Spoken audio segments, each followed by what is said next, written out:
Yun na naman ang tatay ko, naghahawa ng kanyang harapan. Ulam nyo. Tayo nandito ulam nyo. Nandito ulam nyo. At kasya pala kayo dyan, ha? Kasya pala kayo dyan, ha? Ano inaamoy?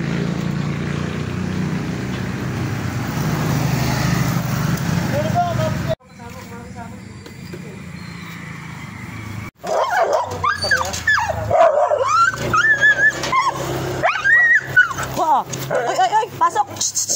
Hoy, hoy! Pasok! Bilis! Bilis! Nadaklot.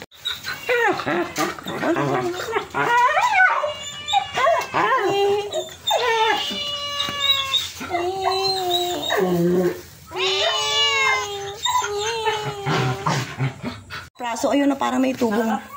Parang may tubong maliit doon, no? May tumutubong. Miguel pa yung galing eh. Uwi nga niya, no? Uwi, hindi, akin. Uwi ko yan. Tinda nung aking co-teacher. Pero yung chocolate galing kay Amay.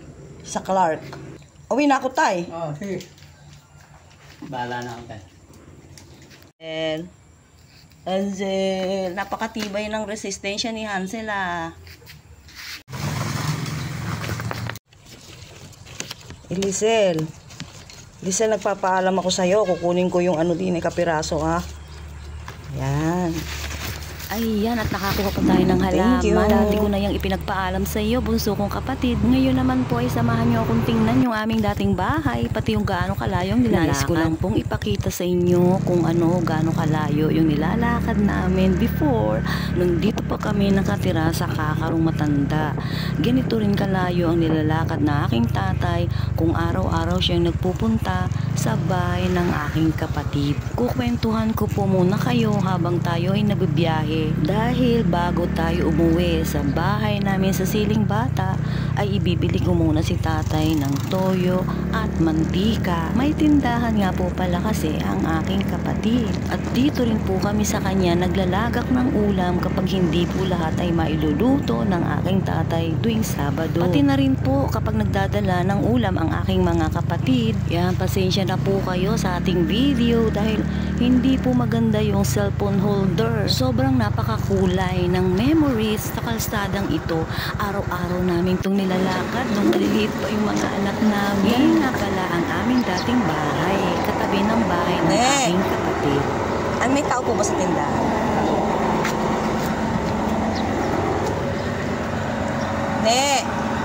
Bernadette! Pahiram. Pagbila ng mantika at saka toyo. Yan na, tayo nga ay nakabili na. Tayo na para umuwi.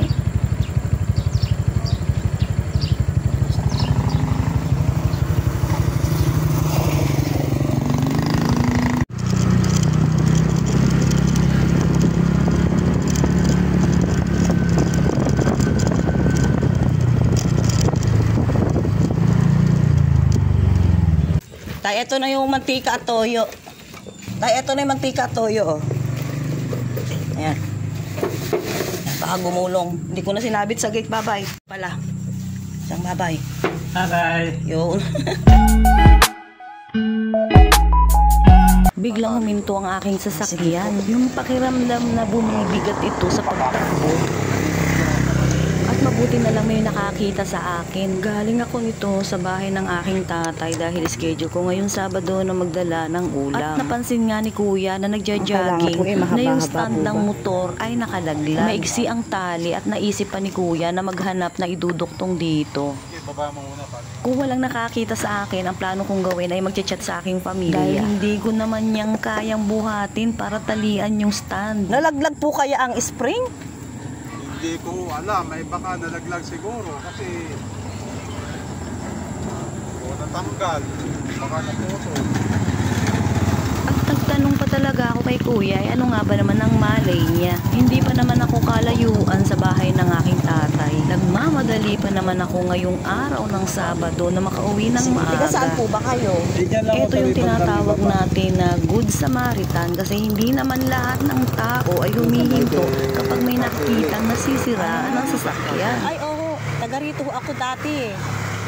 Anak ko ako ng Ining Ele. Saan na ho kayo ngayon? Sa Siling Bata ho kami ngayon. Doon lang ho, tabi kami ni Pepe. Ay. Pepe Edgar. Oh. Ladera. Maraming salamat po.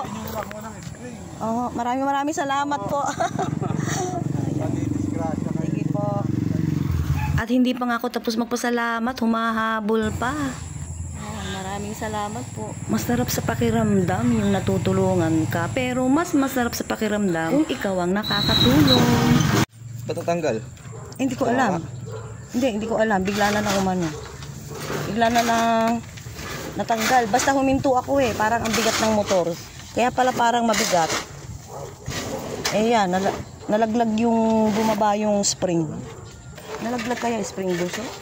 Ay lang yan. Kasi susi. Pwede balag. Sabi ni Papa, dyan ko lang daw ilagay mo to. Saan mo ba ilalagay? Ha? Saan mo ilalagay?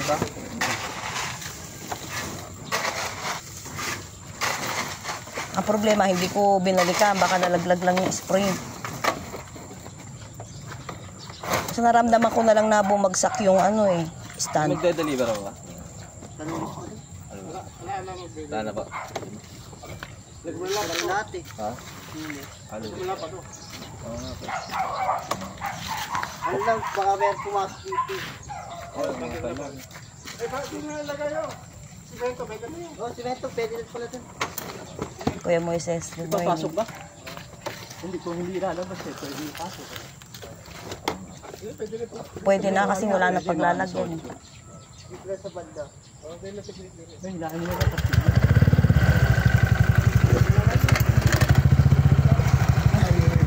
Eh, galing ho ako nakakarong eh. Tuwing Sabado eh, pumupunta ako sa tatay at sige Kuya Moises.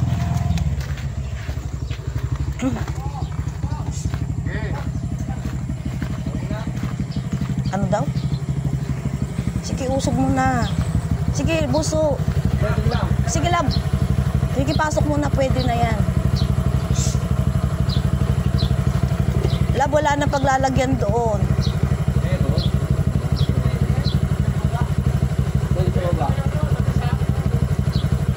Basta biglang nalaglag lang. Bigla akong nahinto. Sigura gamit yan. Lab naman eh. Paano kaya yun? Biglang nalaglag yung stand eh. Yan, meron lang tumulong sa akin, nagtali niyan. Kasi hindi ako makakaalis kung walang nagtali niyan. Nililinis na nung anak ko yung kanyang motor na putikan ko. Ampalayang walang pait? Paano nga ba iluto? Ang mga sangkap ay bawang, sibuyas, ampalaya. Dapat meron din tayong hipon at kapirasong manok. Ang ating hipon ay 10 piraso. Ngayon sa mainit na kawali, ilagay na natin ang bawang, sibuyas at kapirasong manok. Isasangkot siya lamang natin ito at lalagyan natin ng konting asin at takpan. Ilagay na rin natin ang hipon. At panapanahon ay hahaluin natin para pantay ang pagkakaluto. Hindi pa man lutong-luto ay pwede na nating ilagay ang ampalaya na bigay ng aking anak na pangalawa, si Clarence. Dahil ang aming anak ay 2 beses nang nagdadaan dito ng ampalaya.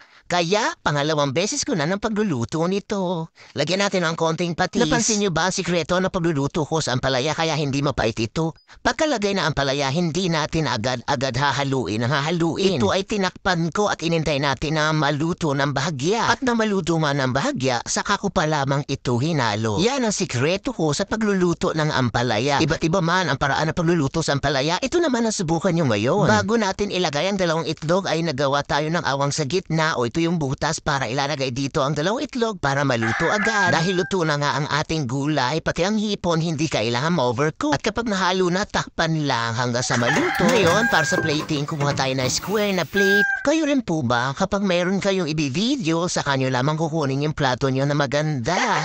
At iyan rin ay pambisita. Ang totoo kaya hindi na yan ay pang araw-araw kasi nga mahirap hugasan dahil square at hindi yan bildo. Na ilalabas lang yan kapag plating na i-video yung pagkain o kaya kapag may bisita. Ayan at luto na nga ang ating ginisang ampalaya na walang pait na sinahugan natin ng kapirasong manok at hipon. Salamat sa anak namin dahil nagdala siya ng ampalaya. Tara, kain po tayo.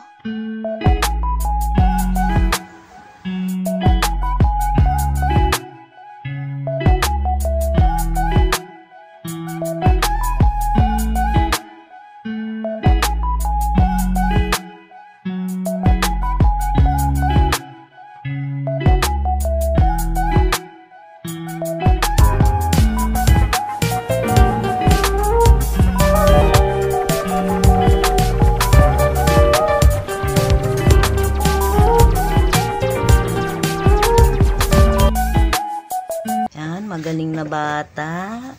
Magaling na bata. May ginawang kalokohan, oh. Ayan, oh. Ayan. Ang magaling na bata. Magaling nga. Husaya. Oh. Napakahusay. Hindi mawawala ang pasalubong basta may umaalis at bumabalik. Ang pinagbubukas ko na ay ang aming zipline para ako yung magbi-video. Bakit nga ba ganito? Kapag mayroong nagpapasalubong sa'yo, laging may thank you!